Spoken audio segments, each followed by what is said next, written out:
Unsa may makapahimo sa pagkahulog sa usa ka tawo atubangan sa tentasyon?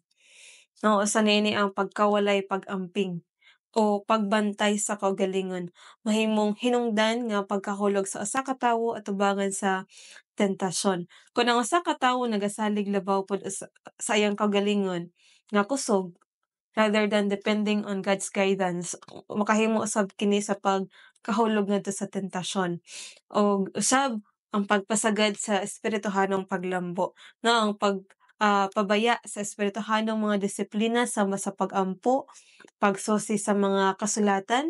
Usa sa mga hinungdan nga no dili ta maka-resist sa temptation tungod kay we neglect prayer, no?